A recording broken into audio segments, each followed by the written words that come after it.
Welcome back to Low Buck Builds. In today's video, we're going to fix this car and we're going to flip this car. This is 2010 Avenger.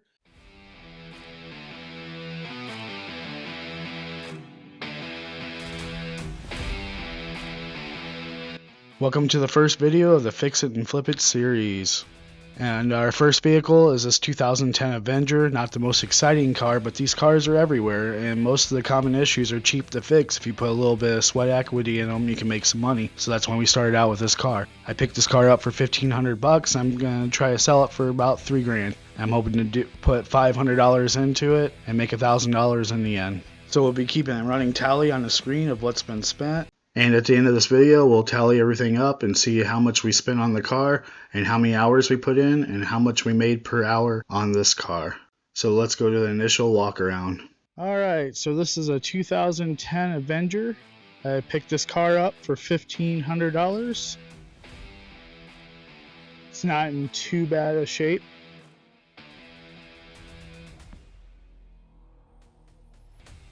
Do a quick walk around. I've already started some of the body work, you can see there.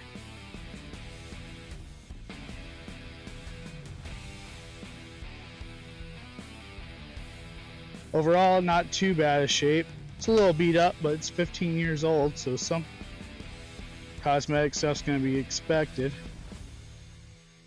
So let's go over what it needs. So we got to do a little work here. That's all minor stuff. This window does not roll down, so we're going to be doing a window motor.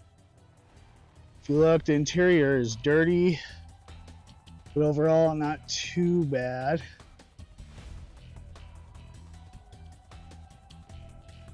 Climate control module shot, which is really common in these, so we'll be replacing that.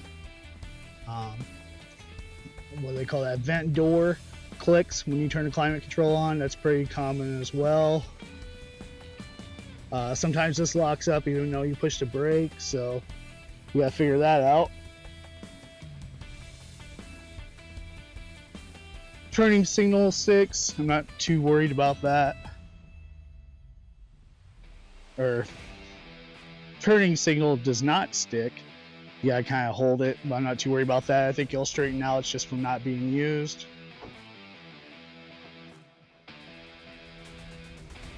Back seat, again, dirty, but overall in pretty good shape. Just needs a good cleaning. Bad rust repair here. Not too worried about that for the price range for this car.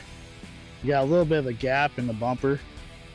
We're gonna see if we can get that tightened up a little bit. All right, we're missing our rear tail light here, or trunk light, or whatever they call that. It's like a third tail light. Again, got a little bit of gapping going on here. It's probably just needs some screws tightened up. Already started here. This was all cracked out. We're gonna fix that.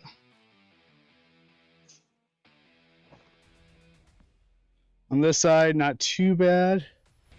It's like we got a cable coming out of the floor there. I'll have to look into that. Again, just needs a really good cleaning. This door seems to be all right. We'll probably hit some paint down there at the bottom. Fender's nice and clean.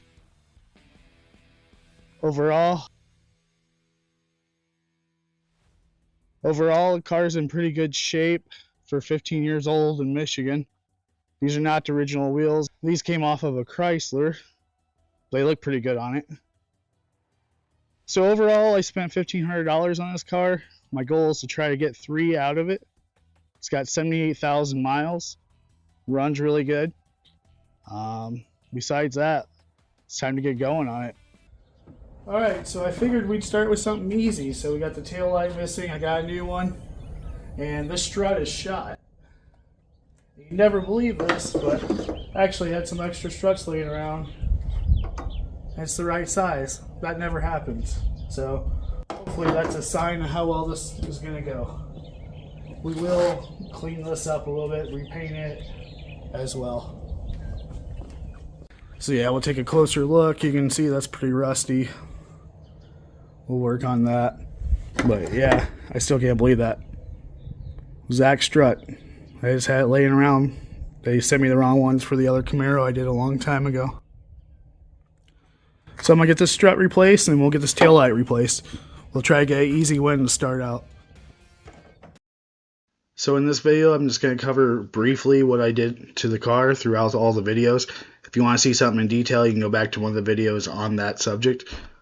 I do have chapters, so you can skip around to whatever you want to see or move past certain things you don't want to see. So let's get to it. I snapped a new one in, and I didn't really care on this one if I broke the little clip at the top because, you know what, I'm replacing it anyway.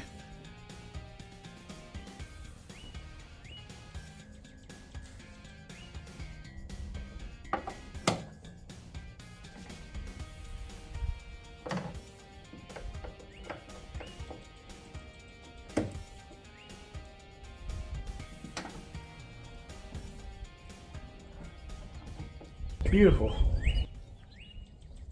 And just like that, it took a whopping 5 minutes and the strut is fixed. Alright, so I picked this up on eBay. We're going to go ahead and see how it fits in there and get it put in. I don't think it's going to be too complicated. Oh yeah, it goes like that. Pretty simple. Let's get it installed. It's like a 10mm. Luckily, the two 10mm nuts were still on the back.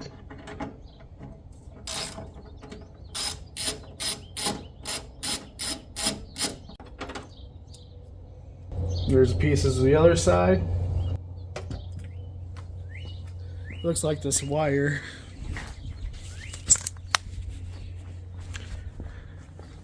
Gotta do a little bit of electrical work. That ground wire's broke. So let me get some strippers, we'll fix that, and we'll put this light in. But you can see right here's the two. You got your two bolts on each side, just bolts and slides in.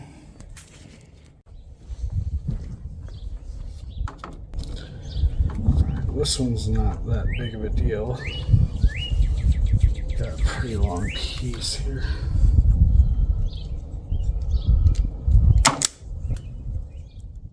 Bear with me too, I did have a bad cold through most of this project, but I still needed to get it done. Now this side, it's going to be a little harder. There's not a lot left there, so I might end up using a lighter, burn it off and pull it.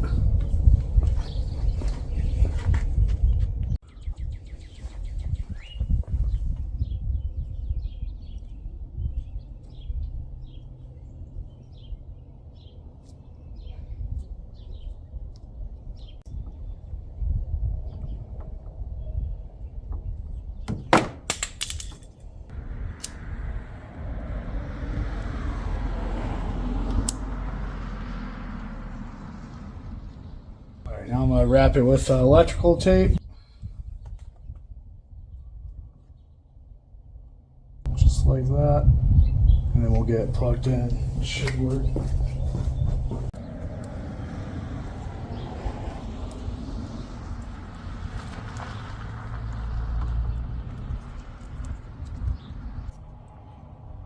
Not perfect, but better.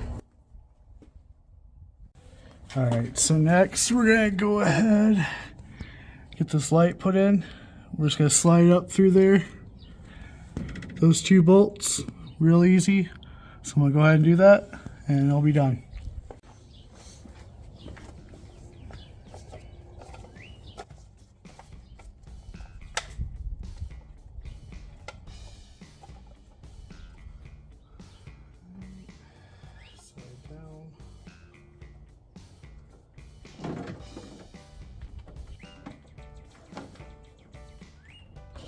That.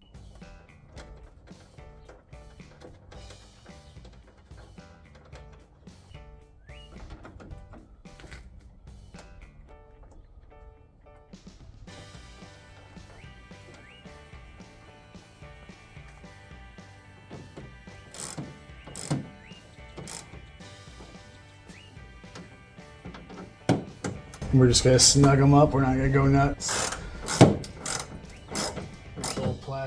This old plastic will break in a second. There we go.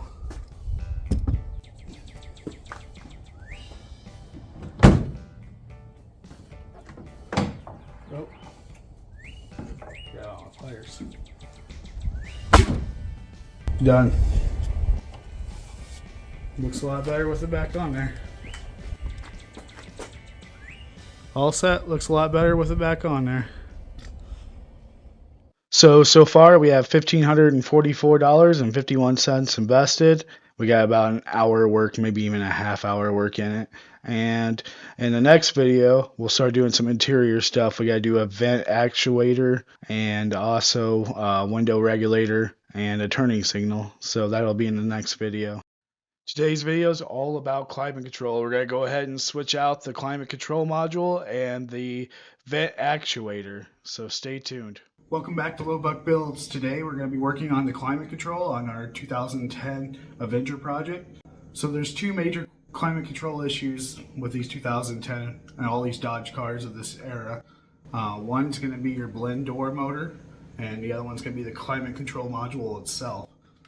And unfortunately this car has both issues, so we're going to fix those today. We're going to do the blend door motor first today, so we can go get the part from AutoZone. Once I pull it out, I just want to make sure I get the right one, and then we'll go ahead and do the climate control module as well. So the first thing we're going to do is we're going to jump start because the battery's dead, which everybody knows on these cars the battery's a pain in the butt. It's up underneath the fender. So we're going to go ahead and jump start this so we can make sure we get the right blend door, because some of these cars have up to 3 different blend doors in them. So let's get that set up and then we'll get going. Alright, so I'm getting ready to hook up the jump box here, and one thing I noticed right away is this is loose. So I'm going to go ahead and tighten this up. We'll get the jump box on, we'll get this fired up so we can hear where our motor is.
So here, while the car is running, I'm going to go ahead and turn the climate control on and try to see which one's knocking. Like I said, there could be up to 3 actuators. One's actually over under the driver's side, up underneath, and then there should be 2 behind the glove box. So I'm going to go ahead and feel back there. You can feel which one's knocking so you know which one to replace, if not more than one.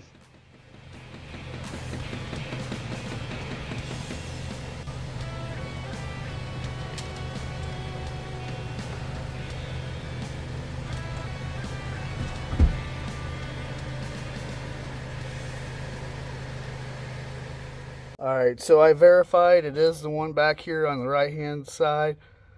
Was clicking like crazy. I got the glove box off. I'm going to get in there with a snub nose screwdriver. It's 2 bolts. There's a lot of videos on the internet how to do this, so I'm not going to make another one. So I'm going to get this out so we can go get the right part. So here's the part. Absolute, if you're right-handed, absolute pain in the butt to get this thing out from underneath there, but it's out. It's just 2 Phillips screws. Use a stubby screwdriver. It'll take some time to figure out, but you'll get it out. I went ahead, AutoZone, I'm going to do a pickup here in a little bit. They didn't have any local, so I got to drive a little bit. But I'm going to run and pick this up in a little bit.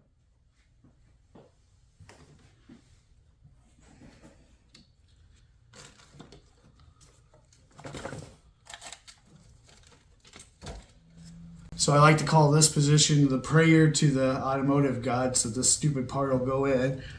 But I am right-handed, so you can reach up here. You can reach up in here with a small screwdriver. But then I found a better position. So this is the second way I found, and the best way to do it is actually run the seat up all the way, set back, and then reach up under and do what you gotta do.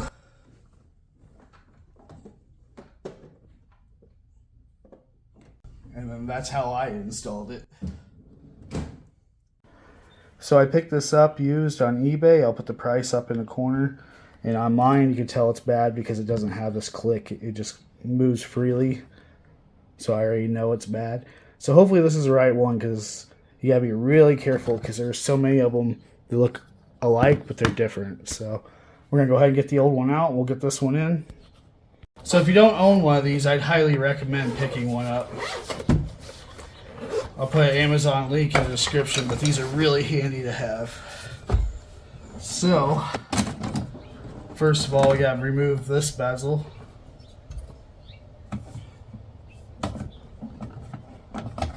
We pull this out.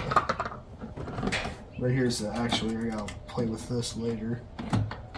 Figure out what's going on with it. Anyway, that's not what we're after right now. So you gotta pop here.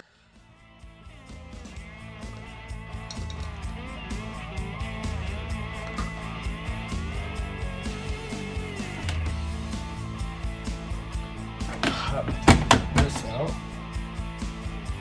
You can see somebody's been in here before because the scratches there. This out.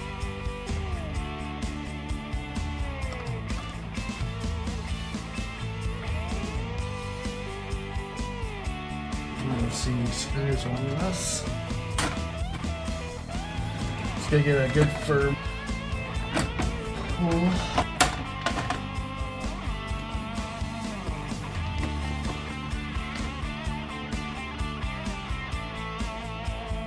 So here's what we're after. So I'm gonna go ahead and disconnect everything.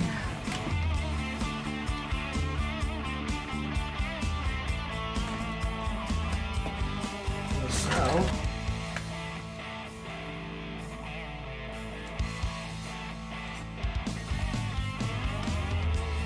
Of course, one of them's got to be a pain in the butt.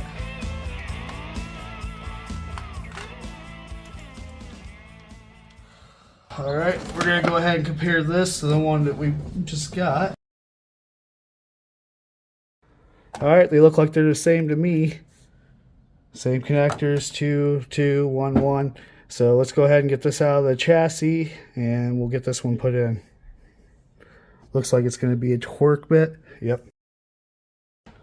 Yes, it's a T10.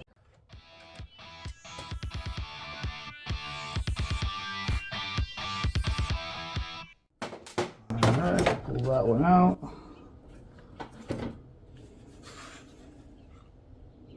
Good. Alright, I'm gonna give this a wipe down real quick before I install it. So we'll be right back.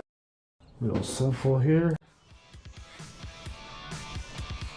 Just remember, these are brittle plastics, so you don't want to go too tight on them. Snug is fine. Alright, let's get back in the car.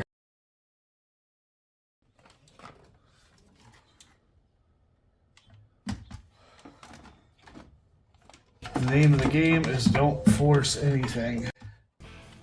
Don't forget, before you put it in, to connect all your connectors. I believe they all just connect to one spot, so you don't have to worry about mixing them up. Again, the name of the game is don't force anything.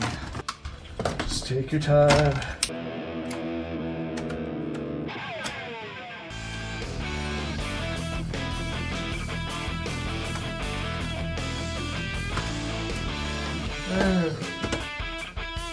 There we go.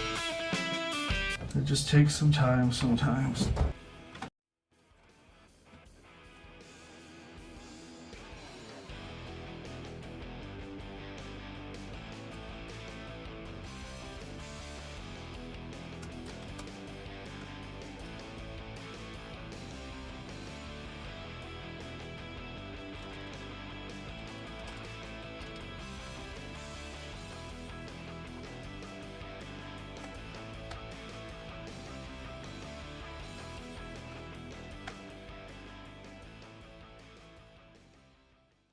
So here's where we ended up in this video. We got a grand total of $1,629.59 best in this car so far. So that'll wrap up this video. I still have some issues with the climate control. It's not switching vents. I think it might be a fuse. I'm going to look into more of that later on. But the knocking is stopped. I do have defrost, so that'll be in the next video. On this, the third video of the Fix It and Flip It series, we are doing a window regulator on this 2010 Dodge Avenger, so stay tuned. So to catch everybody up on the series, in the first video we did a trunk strut, then we also did a trunk tail light along with a walkaround, and in the last video we did a climate control module and a vent actuator motor. And so in this video we're going to replace the window regulator, so stay tuned. So far on this project, we spent $1,500 on the car, $44.51 on the trunk taillight, $32.09 on the vent actuator. Climate control module was $52.99, and our total is $1629.59. All right, so now we're at the part that I'm most not looking forward to, and that's doing this window regulator. Right? They're not hard to do; it's just a pain in the butt to do. And the scary part with this one is I can already tell somebody's been in here. There's a big gap here. This screw's not even right over here. I can tell somebody's been in here. And so let's go ahead and get this panel off and get this switched out. Yeah, both these screws here are missing. So that tells me already. Yep. So the reason we're doing this, I guess I should say that, is because the window does not go up and down. So we're going to go ahead and take this off and get it out of the way. May have to go pick one up. I don't really want to on this car. Alright, so we got this off. There's a screw behind here. I know that. Let me go get my tools here.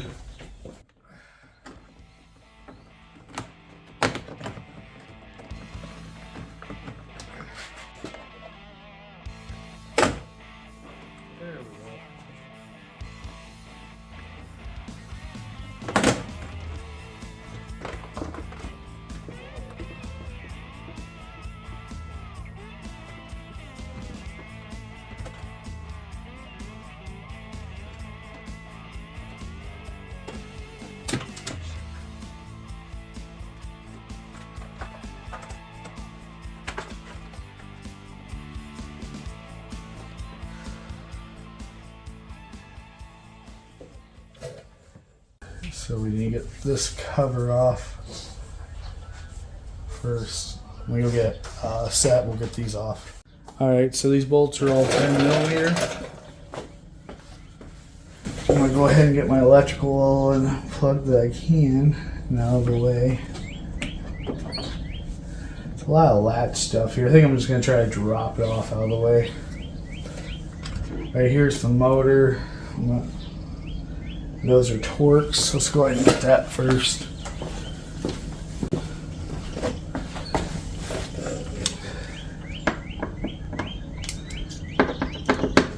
T30.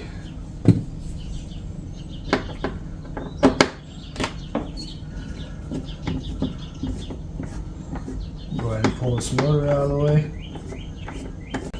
Here in a minute, I'll have to tape up the window before we start pulling the actual actuator. I'm going to go ahead and tape this window up so it don't fall.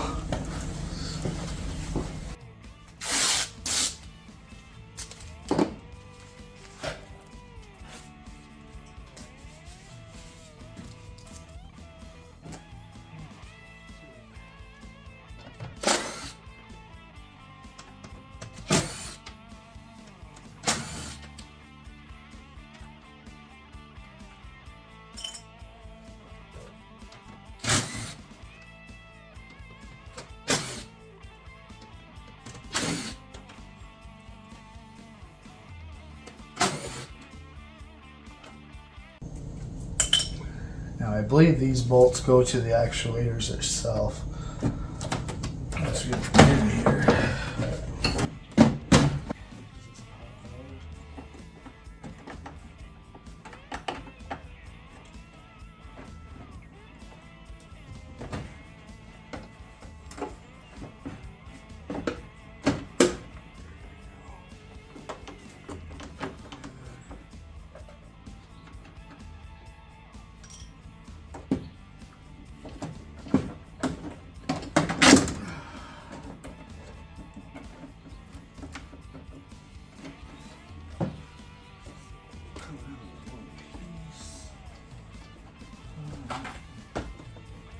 So here's our window actuators.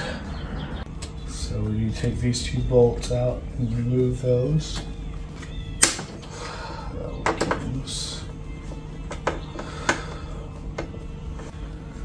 Oh boy, what did I get myself into this time? Let's get this one if we can.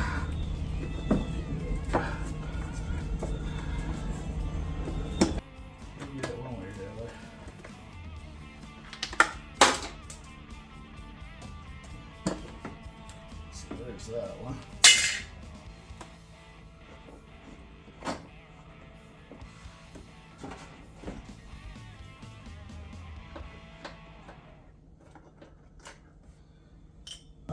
Should come apart now. And it did.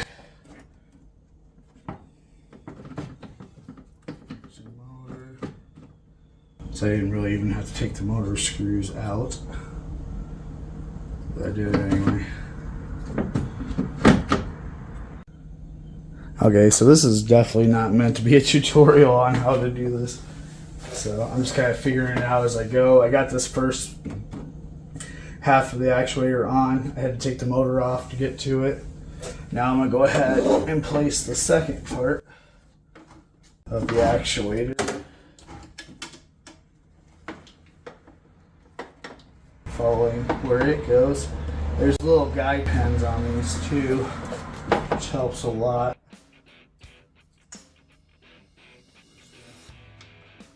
This all mounted and go from there. Still not quite sure how it hooks up to the window, but we'll figure it out in a minute.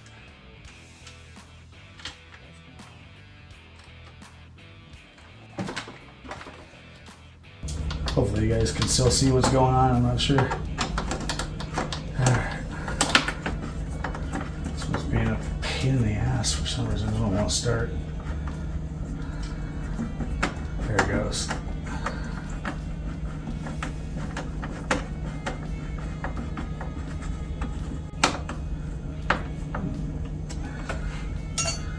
Alright, so the glass is up here. I think I need to drop it down a little bit so I can line it up. But I gotta get these old ones off. Set this out of the way. We're gonna drop the glass down about 4 inches so I can get to these old holders and get them out. So it'd be nice to have an assistant. But we'll get to it. Oh, yep, somebody wired it right here. I can feel it to keep it up. Oh my gosh. Funny what you find when you do these. Feels like a piece of clothes hanger.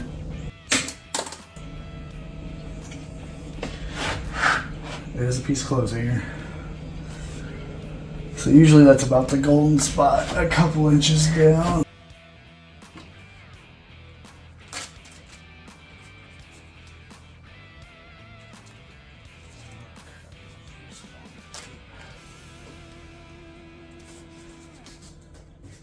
It's fine.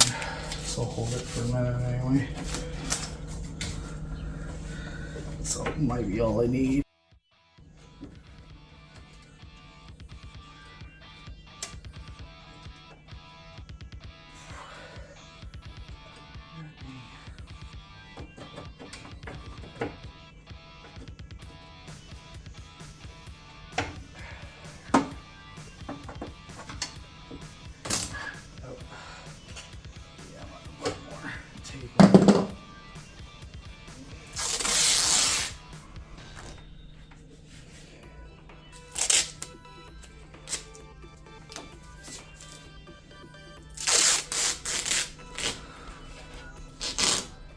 Again, this is not meant to be a tutorial at all. So I ended up just putting it back on. I'm going to try to slide the glass down in and lock it. I'm going to try it. So basically I didn't put the little catch assembly on the glass to begin with, and I'm trying to cheat and slide the glass down in there without having to take it all back apart. and put those on first and then put the door on. And eventually I'm actually successful. I was able to get the glass into the catch like it's supposed to be and push it down. So it took about 30 minutes of fighting with it, and eventually I was able to get it down in there and snapped in. You might have to throw some Windex or something on there for grease. That's what I did, is I filled it with Windex and then shoved it down.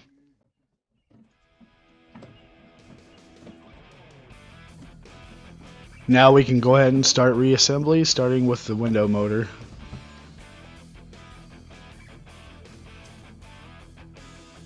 So I ended up using the screws to press the motor on the shaft.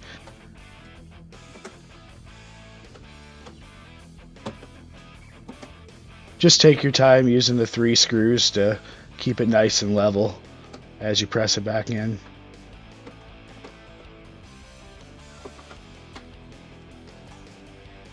Then lastly, put the electrical connection back on. It's keyed so it only goes one direction. Most of these are. I'm going to grab the controller. And we'll see if I end up taking this all back apart in 5 minutes. And these are usually keyed where you can't put them in the wrong place.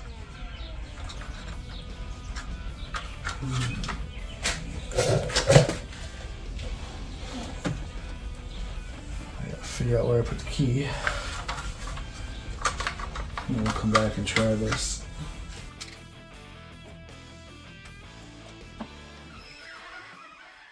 I will put it out there. It probably would be easier just to put the glass on the clips before you put the panel on, but I'm stubborn and I made it work. It just took a little bit of extra work to get it pressed in.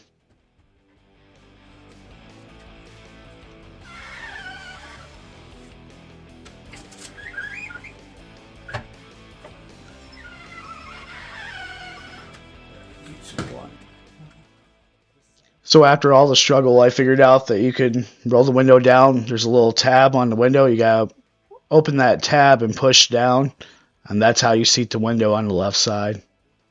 So if you end up doing this method, which I wouldn't recommend, you gotta make sure to roll the window up to where you can reach the tab that clamps onto the glass through this little window, and that's how you can finally get it seated on the door.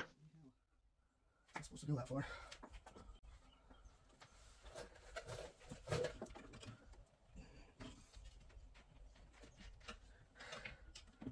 We got it. Alright, we got it in there now. Alright, so I'm going to go ahead and put this door panel back together and we'll be done. Everything's working like it should. Put this back on.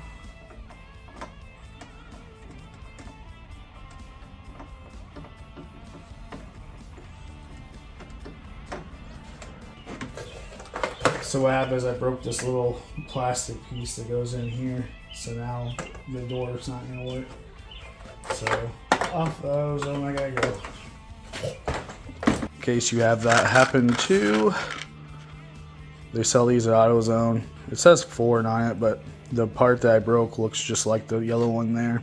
So we'll make it work if it's not exact. But anyway, with these cars, when they're over 10 years old, these plastics are so bad that they always break whenever you remove latches and so on. So let's go ahead and get this one on and move on. I want to get this door panel back together for the night, get battery on the charger. Then tomorrow we'll do the rust repair and be ready to be done with this. Slide that in, pop that over, done. Gotta take the old one out here because it broke off. Easiest way is just pop it up from the bottom. Usually you can get like that. And just pull, pop it out. Boom, done. Next, I went ahead and got everything plugged back in. I just basically took the harness and made sure all the plugs, one by one, went somewhere. In hindsight, it probably would have been a good idea to go ahead and number these and all that good stuff, but I got it all figured out. It just took me about 15 minutes. Alright, so the mystery plugs, this one right here goes right around here to the door latch. So, and then we're gonna lift this up, get this back in here, get this closed off, and we should be ready to put this camera back on. So that goes like that. And this cover goes in here. Some kind of dust cover or something. Try to get it back in. Not super concerned with it, but I'd like to have that. Alright. We gotta pull this electrical through.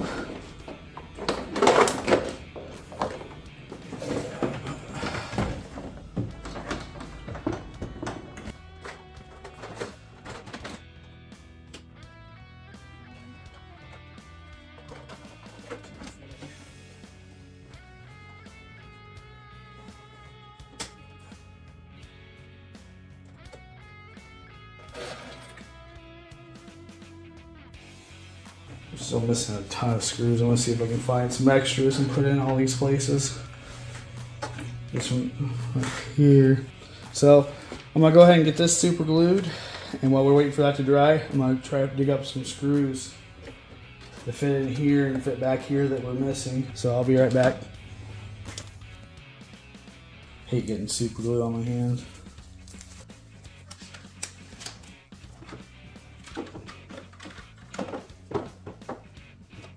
I think I wore the gloves, because this is not the smoothest, cleanest way for sure to do this, but it should work. I had to reuse this old tube, so the top was super glued shut, so I ended up tearing it in half. That's why it's a little messier than usual. Yep, the whole not getting super glue thing on the died. It's gonna be all over this damn thing. Oh well, I'll have to get a razor blade and clean it after it dries. Sometimes stuff just goes awry. Alright, meanwhile while that dries, I bought a set of heat valve screws assortment from Harbor Freight, because I kind of figured there'd be stuff missing. I've seen somebody's been here before, so let's see if any of these will fit in here, which I'm sure they will.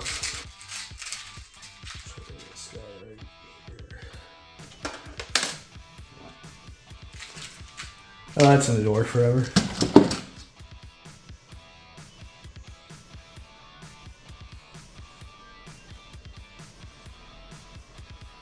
I'm kind of crooked, but it's better than no screw at all.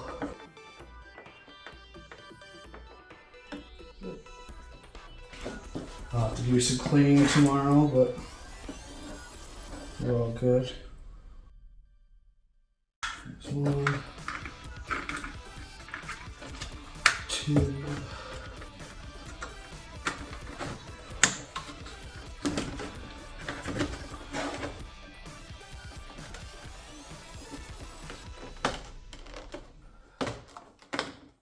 there we go, snapped in. We got our new screw, which will help.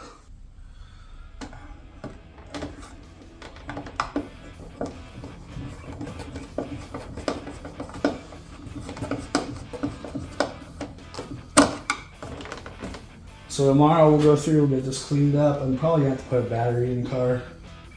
And then we gotta do the rust repair across the bottom of the doors and on one side. And this, the fourth installment of the Fix It and Flip It series. We're gonna be doing brakes and suspension, so stay tuned. So far in the series on this 2010 Avenger, we've done a rear trunk strut. We did the rear trunk tail light. We did a climate control module. We did a vent door actuator, and we did a window regulator. And so far we've spent $1,665.56. And in today's video we'll be replacing a missing wheel stud. We'll be replacing a caliper and bleeding the brakes. Then we'll install a new battery. And we'll also be replacing a sway bar and link. So let's get to it. Alright, so today we're going to go ahead and work on replacing these lug nuts that are missing, and we're going to try to go ahead and get our fiberglass on the car today as well. Alright, so the first step is we got to get these lug nuts broke loose. And we'll get this jacked up, get the tire off. Probably have to take the brakes off and we'll get these lugs replaced. So let me get all that set up and I'll be right back.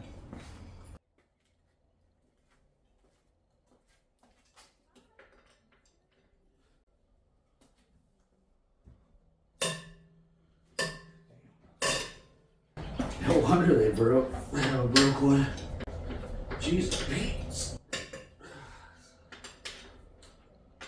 Somebody needs to step away from the impact. These things are way over tight, and that's probably how they broke the lug. Safety first. I think we're gonna get some new lug nuts. These are horrible. Alright, I'm gonna go ahead and pull a pad real quick just to make sure, but they look pretty toasted from the outside.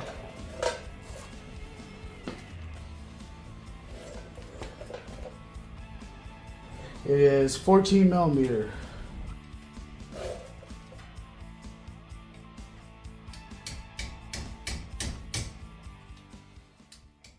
So this is where I made my big mistake. I've always got away with using a box end and a hammer to break these loose when they're real tight. This time I finally got caught like everybody said I would, and ended up rounding off the bolts. So the right way is to get a small breaker and get a 6-point socket, like an impact socket, so that way you don't do what I do here.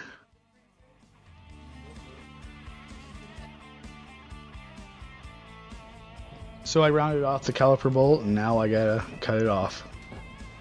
Alright, I'm gonna try to cut it as close to the outside as I can so I have plenty of room on the pen to get it out of the caliper. My hope is that I can drill and tap it out later.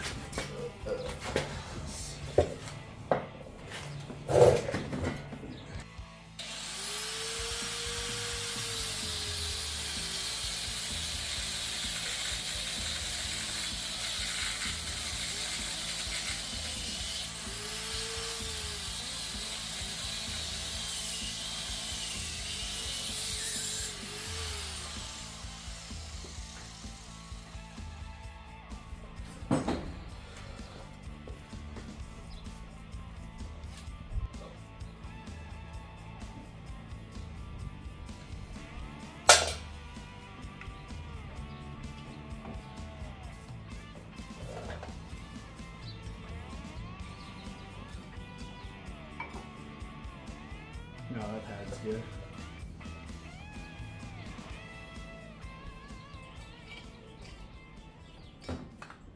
So on these Dodges, they have this removable caliper bracket, and that's what we're gonna have to pull off next. It's usually a 21 millimeter in the back, 2 of them. Let me get this strapped up too. So I don't need to go get pads, but I will need to go get a caliper stud. And hopefully I can get this one out. If not, it's going to get a really big pain in the butt. It's out of the way for now. You know, these are really seized up as hell too. Good old 18 millimeter. It's an 18 millimeter. I actually bought this wrench just for doing these. It's a little longer. You get a little more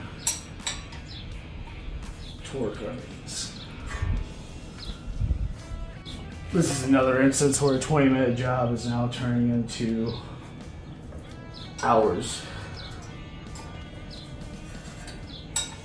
But not selling a car with missing studs.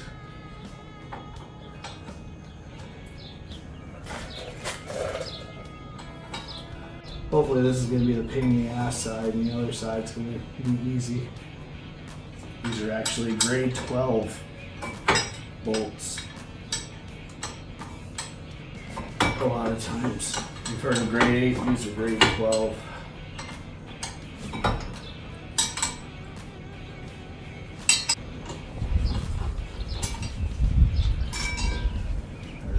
caliper bracket.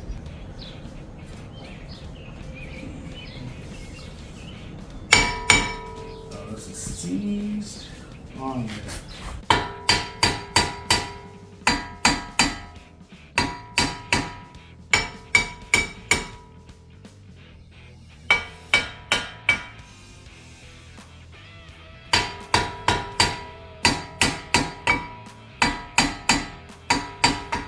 All the brakes and everything afterwards, but throw some coil on here. 2 hours later. There we go. Voila. Alright, so here's our stud that's broke. Which the way as hard as the lug nuts were on him. As hard as the lug nuts were on, I'm not surprised it was broke. Alright, we'll throw the new one in. I may have to put the car in neutral so I can move this lug over to right here, because that's the biggest spot to get it in. Yeah, I'm gonna have to. So you go do that. We'll have to raise the other side of the car too. Alright, so we got in neutral lifted so I can move where I need to. This pin needs to be out this way. Just like that. And what I do is I stack about 3 washers and then I'll impact it on. I'm gonna go get the stuff and I'll be right back. I think when I get a caliper pin, we're also gonna get some lug nuts.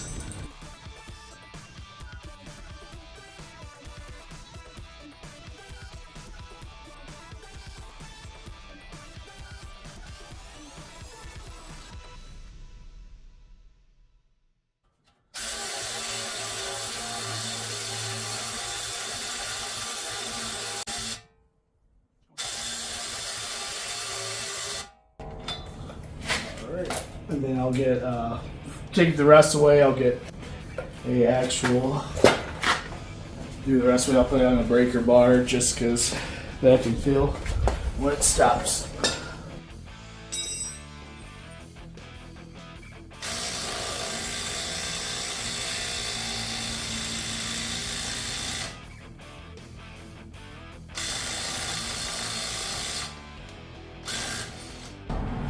And when we tighten up the lug nuts, it'll finish it the rest of the way, but it's on there.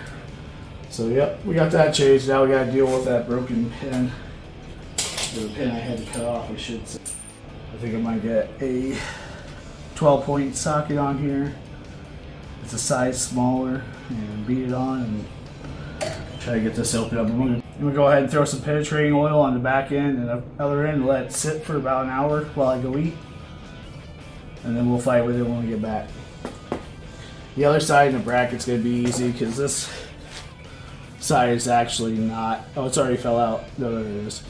But yeah, this side should be easy to get out because it's not threaded. So I don't believe so.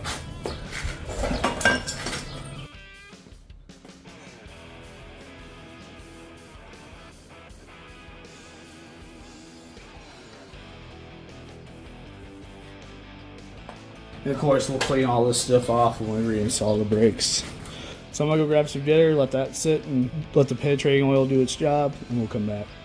Alright, it's the next day. I had somebody come and buy the boat I was selling, so I got pulled away, and it was like 9 o'clock after he left. We ended up doing some bearings on the trailer and stuff, so here it is the next day.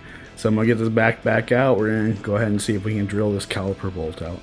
So let me get everything set up, and then I'll bring you guys back. Alright, so I kind of wedged something together here. I put most of the way back together just to kind of hold this in place. Then I created a little wedge here to hold this so I can try to drill this out. Now these are hardened. These are actually grade 12. So I'm going to probably burn up some bits, but I've done it before. The hardened steel is not fun, but we'll get drilled out and tapped out. And if not, then I'll go get another caliper. But I'm going to try to save $70 by fixing this one. So the first thing we're going to do is get a center punch on here because we want this to be as straight as possible. And then we'll drill out with the smallest bit that I have, which is probably around a 1/16 of an inch. And then we'll go to 1/8 and then we'll see what we need for the tap, probably close to a quarter. And if we get that far, then we'll tap it out. So let me go get a center punch and we'll get started. So this video is already starting to get long, so I'm just going to put it out there. It didn't work. I should have took the caliper off, put it in a vise, or put it in the drill press. Whenever I got to the second to last bit, it moved, and I ended up boring out the hole, and I wasn't able to tap it. This video is already getting pretty long, so I'm going to go ahead and skip all of this. Let's just say it failed. And we'll get to the caliper install. Alright, welcome back. It's about a week later. We're going to go ahead and do the driver's side. I did learn my lesson. I've always got away with using a combination wrench to break loose calipers, but this car, we rounded it out, so I went down and got a smaller breaker bar that's ratcheting, so I can use 6-point sockets, so I hopefully don't have that issue again. Like I said, I've never had a problem in the past, but it was a $75 mistake, so I don't want to make it again. So hopefully this side goes a lot smoother. I'm not gonna film as much, hopefully, in case, unless something else goes wrong. I'll just show you guys the basics, because it's gonna be repeating itself from the other side. So we're gonna go ahead and get this lug fixed. We gotta swap out the battery, and hopefully we'll have our caliper in from Amazon tonight pretty early, and we can go ahead and put that in over there, and we'll have this front end done. So let's get to it. I do want to mention too, you want your missing lug towards the front of the car, because that's where you can access the back once you get the caliper off. And we also went ahead and pulled it full out towards the driver's side to make it easier to access this time.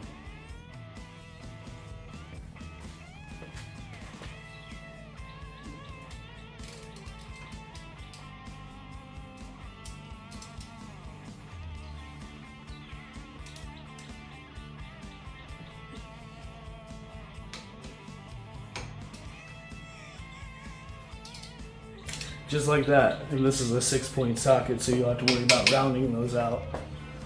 Should have done it that way in the first place.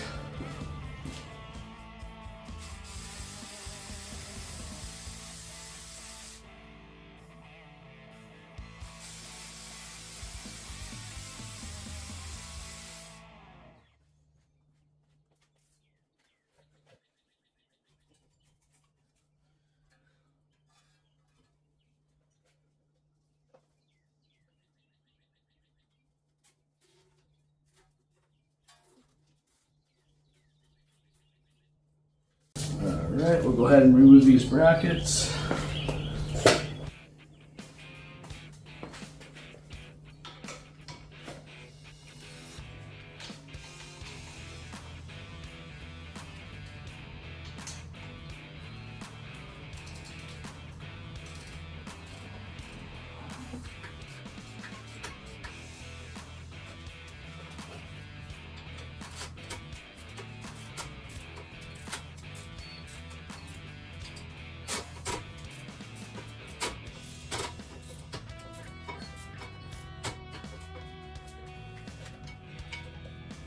That's pretty much new.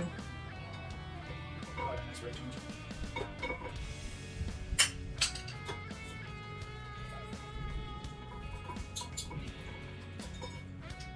Alright, I'm sure we're going to have to beat on this rotor to get it off just like the last one. So I'll probably turn the wheel back this way, and we'll work on getting this out. I'm going to go ahead and spray it down now.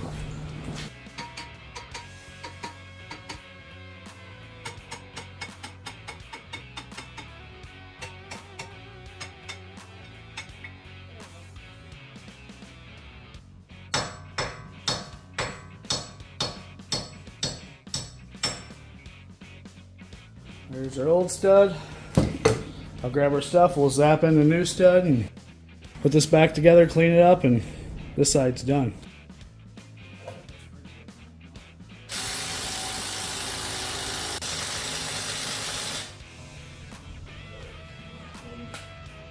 Alright, we'll pull it the rest of the way in when we have the tire on and everything. I don't want to break the CV.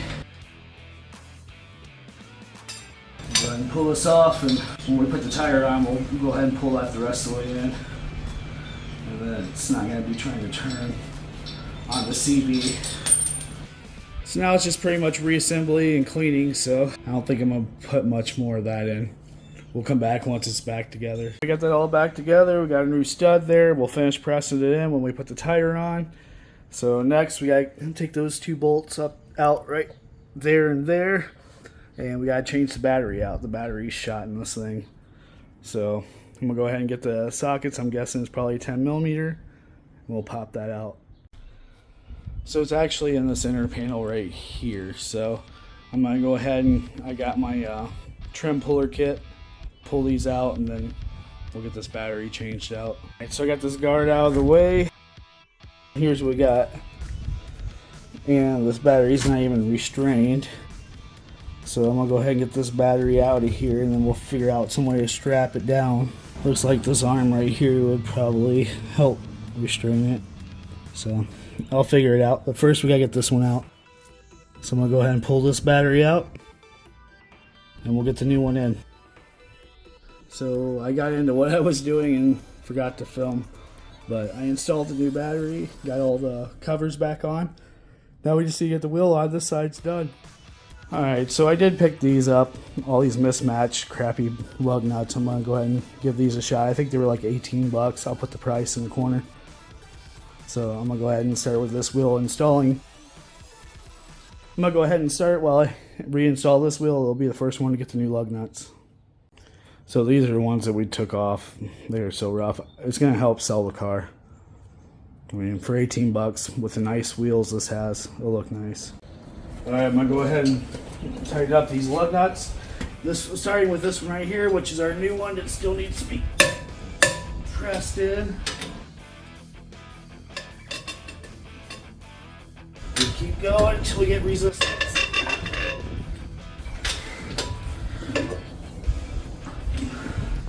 You'll know it. It'll be just like these other ones. There we go. Alright. And we got those nice new shiny lug nuts, way better than the other ones. Alright, we got the driver's side all set. Now we're going to move back over to the right side. The Amazon guy just literally came in and gave me my caliper, so we're going to go ahead and get this caliper swapped out on this side and get this wrapped up. Let me get everything set up and I'll bring you guys back. So I just basically threw this together to move it. So we're going to take everything apart, clean it, and Loctite it. So I'm kind of going to fly through taking this off because we already did it earlier in the video. Just the 2 bolts on the back. All we got to do is remove the caliper and then one for the line.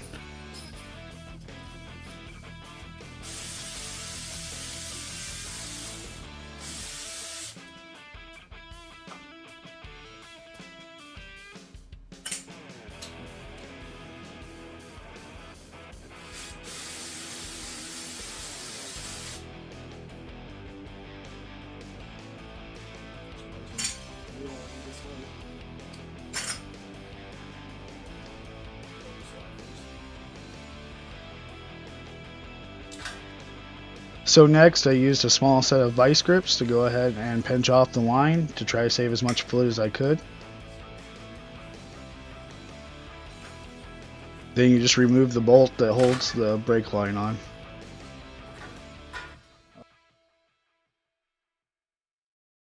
So I ended up picking this one up on Amazon. It's a little cheaper than $75. They wanted local. I'll put the price up in the corner. I think it's like 60 bucks.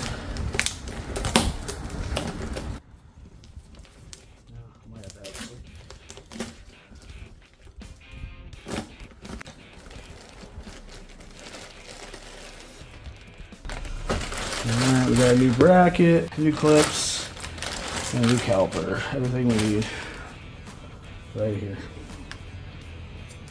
Looks pretty nice. And I didn't have to worry about taking the old one in. Part number 1253. If it's the right one, I'll let you know.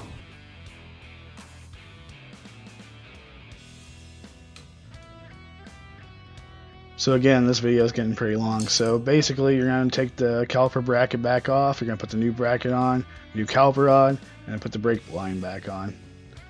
And then We gotta bleed the brakes.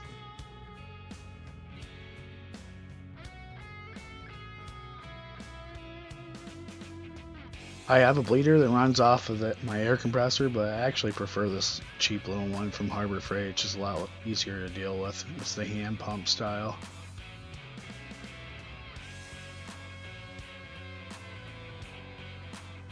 Alright, so the next thing I picked up on Amazon because of a surprise.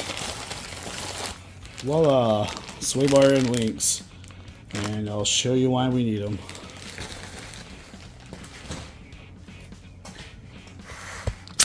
I have never seen this before. Check this out. Let's see if you can see it down there. That is the ball for the end links. It completely came out. I've never seen that before. So we're gonna try to get that out. Swap it out. So the first thing I'm gonna do is coil these nuts down because everything's broke on this side. So, and then I'm gonna say a prayer to the gods that I don't have to go in and cut these out. But I got a feeling I'm gonna end up having to cut them out. So let me get coil on this. And I may even actually follow the directions and let it sit for a little bit.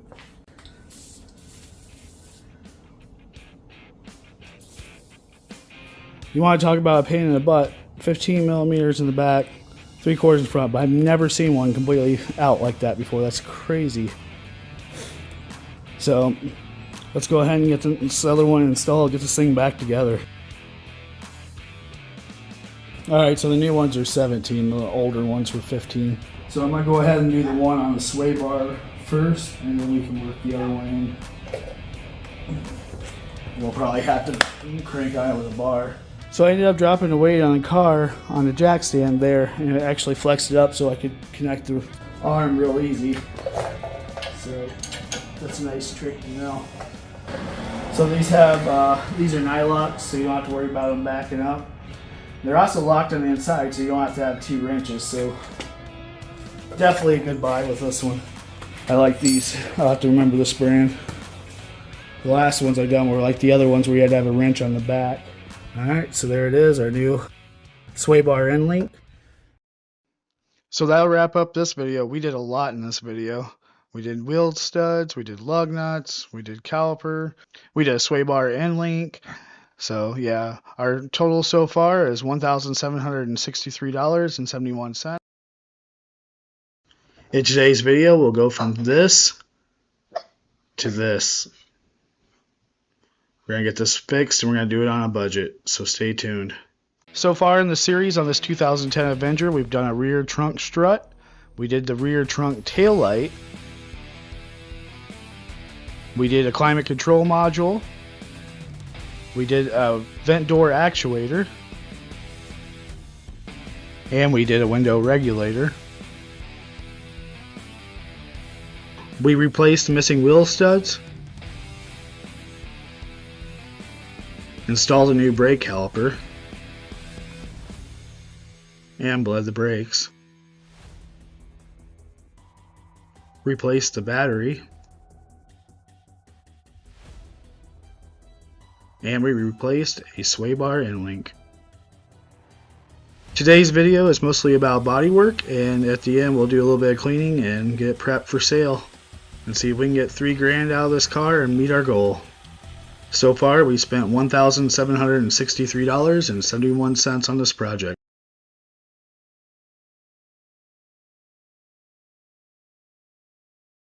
So when I picked this car up, one of the first things I noticed is this big chunk missing out of the side door. And this is actually the first thing I did on the car. If you look at the Walkaround stuff, you'll see it's already filled in. So I waited because I want to do a video dedicated to body work, so I held on to the footage till now. So the first thing you want to do is get everything that's loose off, and then get this all cleaned out with a wire brush.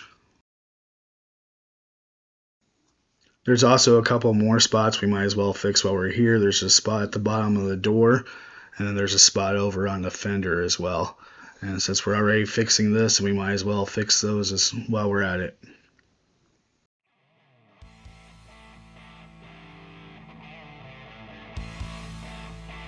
As mentioned before, our first step is going to be using a wire brush and get everything cleaned out that we can.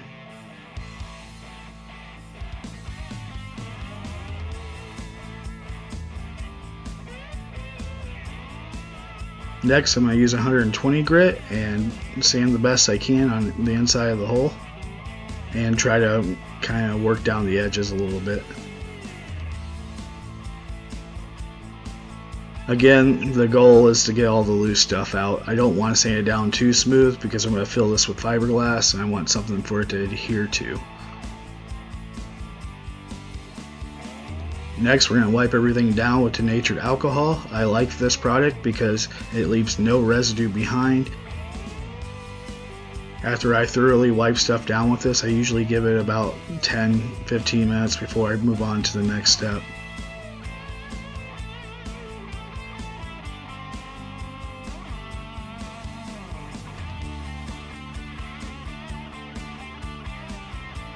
Next, after it dries, I'm going to go ahead and spray it down with rust neutralizer. I love this product. I've used it many times. I've never had any issue with contamination or paint rising or anything, fisheye, anything from this product. And it does a really good job of converting the rust to a paintable surface, as it says.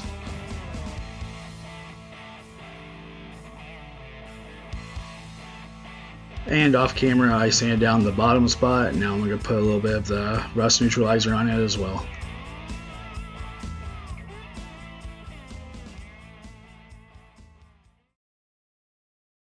So next we'll be using fiberglass. We're going to put that down to build the bottom surface up, and then we'll do Bondo over the top for the final finish.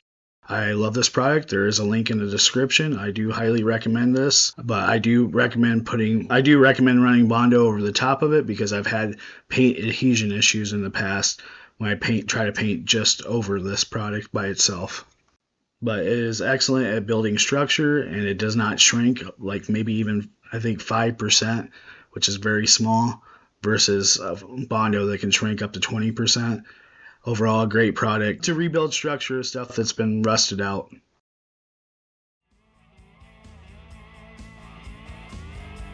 Next, we'll go ahead and mix up our fiberglass and get it ready to spread on the car.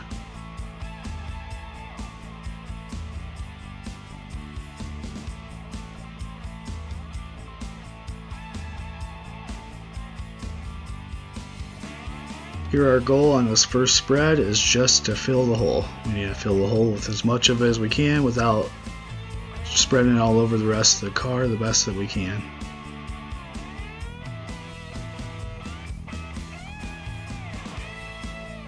And I'm going to do my best to keep it nice and level to reduce the amount of sanding that has to be done.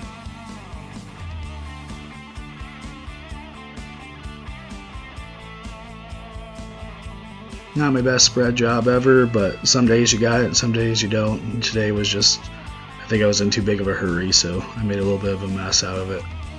Just means a little bit more sanding. Not that big of a deal.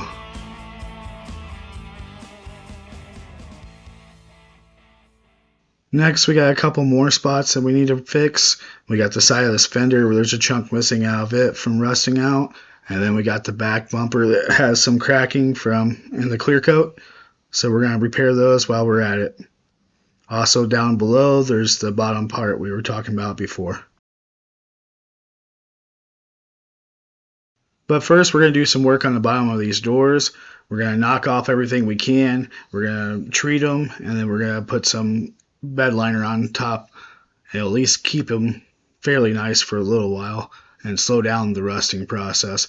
So I'm going to show the process on this door, and then you just repeat it on the other 3 doors. There's also a spot in the trunk that's rusting the same way. So the first step on all 3 is knock off the best you can with a wire brush. As much of the debris and everything, try to get all the loose stuff off.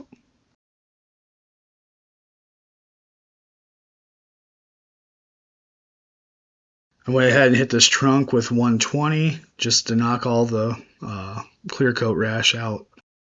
And on the fender, we need to get all the bubbled up paint off. Alright, so we got this all sanded down. It feels like I need to do a little more there. And we're going to actually put Bondo over this because I've never been able to get these out. There's always scratches that come through, so just a little skim coat of Bondo. Over here, we're going to rebuild this corner. Oops. I put some rust neutralizer on there. We're going to go ahead and do fiberglass and Bondo just like the other side. All this, we're going to fix this gap. We're going to add some screws or figure out what's going on with that last.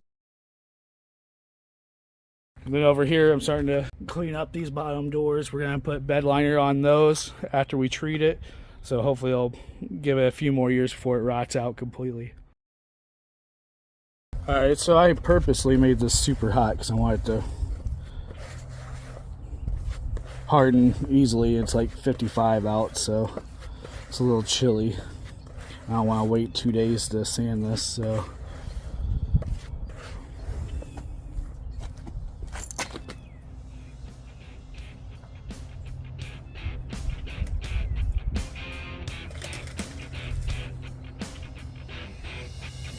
I don't know, some days I can put this stuff on like glass, and other days I put it on like somebody's never done it before. I mean, it just happens, but it all sands down, so it doesn't matter. Just a little more work. Here I'm using denatured alcohol to kind of clean it up a little bit.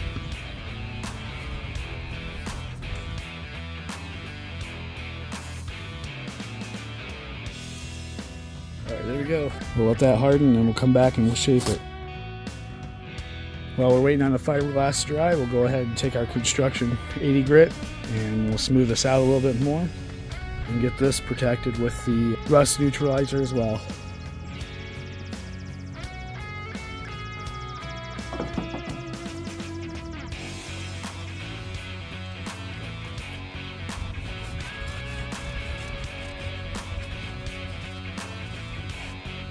The goal is just to get all the loose stuff off.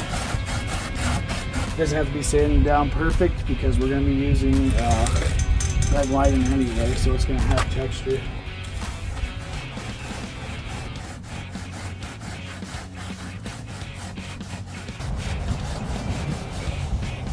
You guys get it. After I'm done with that, I'll use the alcohol, wipe it down real good, and then we'll put our rust neutralizer on and then we'll paint it.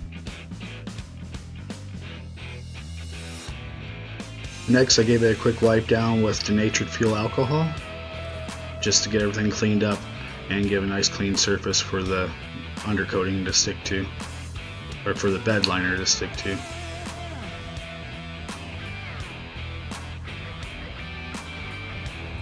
Once we get in the garage, we'll clean it up a little bit better. We'll get down there and get real close in, but I just want to show you guys what's going to be done tonight.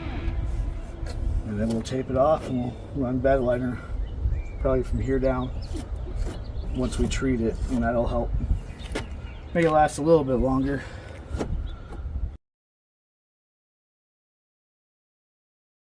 $150 grit.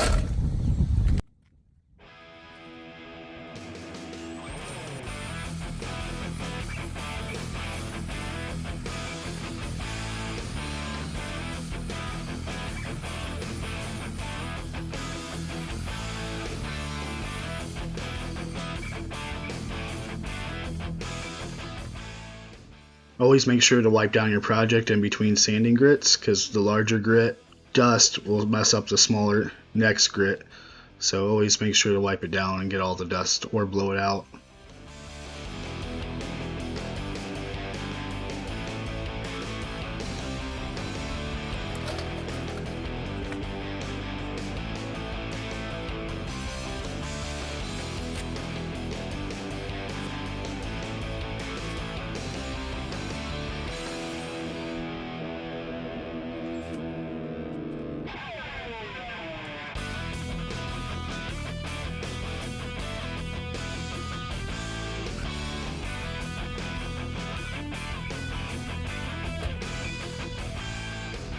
Alright, so I'm going to go in and eat, let the stuff dry.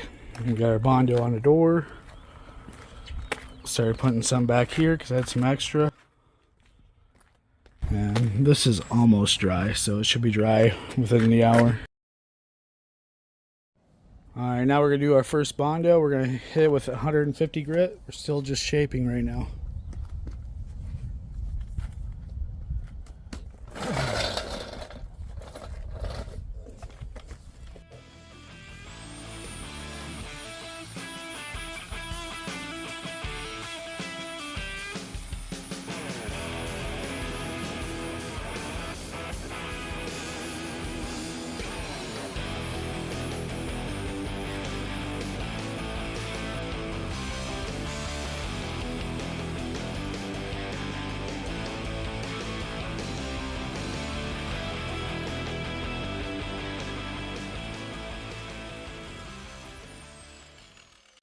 We got some pinholes here we still got to take care of.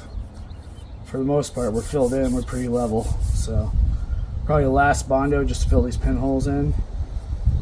And this will be good to go. We'll drop down to 220 on the next set. Alright, so we got our last coat of Bondo on. We're going to sand this down 220, then 320. Here's the bumper. And this is the last side over here. We'll get it all cleaned up nice and hopefully get some paint on it here in about an hour. Alright, 220.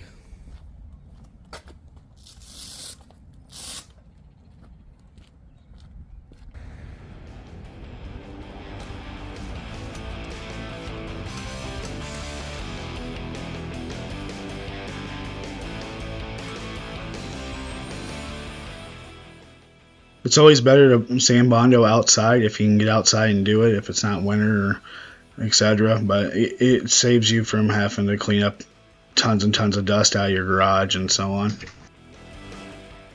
You can do your Bondo outside too because it's just going to be sanding. It ain't going to hurt anything. When you start doing paint, then go inside.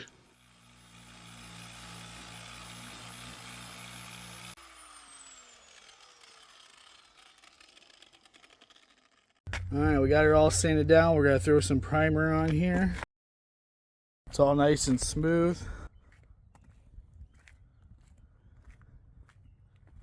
And we're going to get ready to paint. I got to get the garage cleaned out. We're going to roll it in there and get some primer on it. I'm sanding it down to 220 grit. Alright, next we're going to use red Scotch-Brite, which is 600 grit. We're going to go ahead and scuff up the door where we're going to paint. I guess we're going to try to do this, and we're going to try to hide it in this body line right here. So originally my plan was to blend it in. I ended up using a turbo can. I wanted to try it for the first time, and it was a nightmare. I ended up having to repaint the whole door. I've had to sand this down like 3 times, but you'll see that in a video, especially for the turbo can paint job.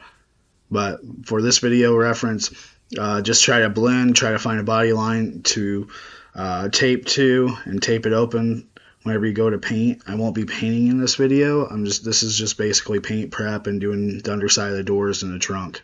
Alright, we're gonna primer here, and then we'll try to blend across there.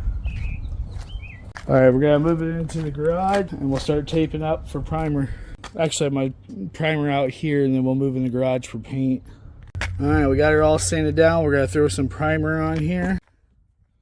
It's all nice and smooth.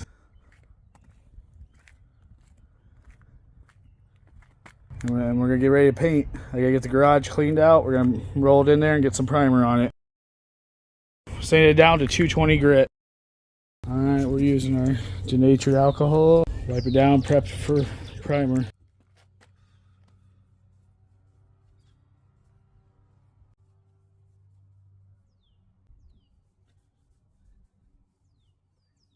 And then we'll go ahead and get it taped up. So I got it all taped up as good as I'm going to. I'm not too worried about the inside of the trunk.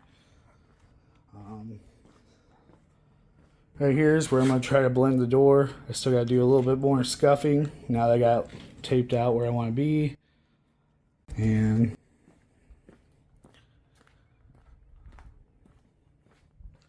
here on the other side, that's where I'm going to do as well.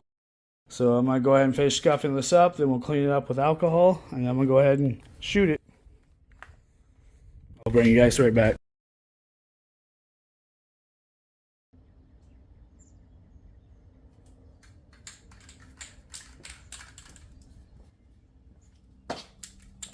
So I ended up deciding just to go ahead and turbo can it and not do the primer in this one. So I'm going to go ahead and skip this part. I'll show a tiny bit of it and then the results and some other things, but I'm going to do a video on turbo can paint job. So these cans throw a lot of paint. I can already see some sags in the door. The other two look alright, but I should just ran one quick pass across there and then walked away. It's fine though. I have a nib file, so I'm not too worried about it too. I mean, this isn't a $30,000 car, so the goal is to make it look better. Alright, so this happens. We got some kind of contamination or something just made this orange peel like crazy. I don't know if you can see it or not. So we're going to run 120, buzz it down, redo it. We're also going to do the whole door this time because no matter what, we're going to get some kind of fade line. Actually, I don't think so. For this car, we're just going to buzz it down and repaint it. You can see here on the bumper, I'm not worried about that. But over here, same thing. You can definitely see it. We're going to go ahead and sand this down with 120, then 220, and then 320, and then re-hit it.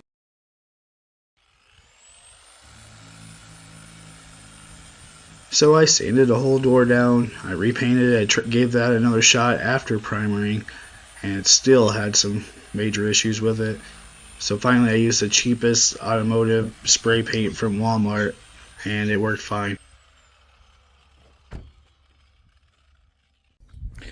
Didn't come out too bad. It's a little cloudy.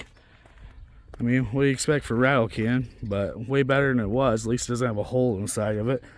So I'm going to go ahead and get the rest of this clean. We'll start working on the interior. Next, we're going to go ahead and blow the car out with our compressed air. Not the most exciting thing. We got to get this cleaned out. And it's part of the process, and it's a big part of selling it. So I'm going to go ahead and blow it out, and that'll save some of the wiping.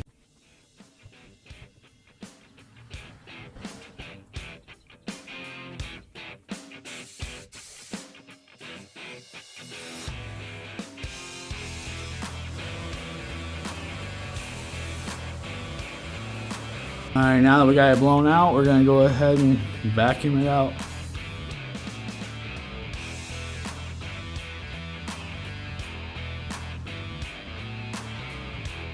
I wish the real life vacuuming went this fast.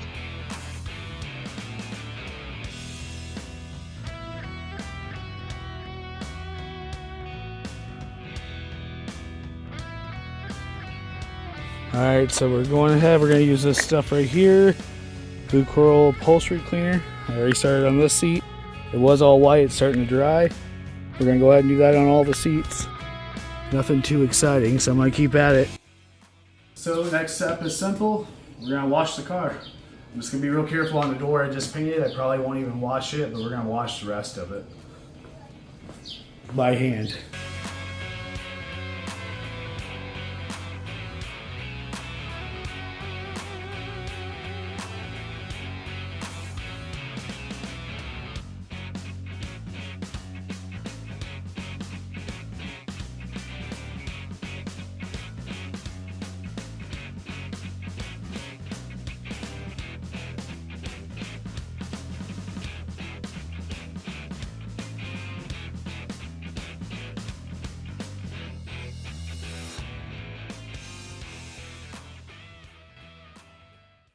Overall, the car came out really nice. The headlights look great. The one door is a little faded. I mean, if I had the car another month, I could go and cut and buff it after a month, but I'm not going to have it that long. Hopefully not much longer than today. I do have it up for sale on Marketplace. It's listed at $3,200. First person comes with $3,000, I'm going to take it. So I made separate videos of the headlight restoration and the turning signal handle install, and I did not include those in this video, but you can go watch those if you want to see how they were done. So here's our final results. The total amount of money that we had in this car is $1,975.25. We did end up selling the car for $3,000 on Marketplace. So our total profit was $1,024.75. Our total hours in this build came out to 10. So we made about $100 an hour working on this car, give or take a few extra hours that were caused by my own fault that I didn't count towards it.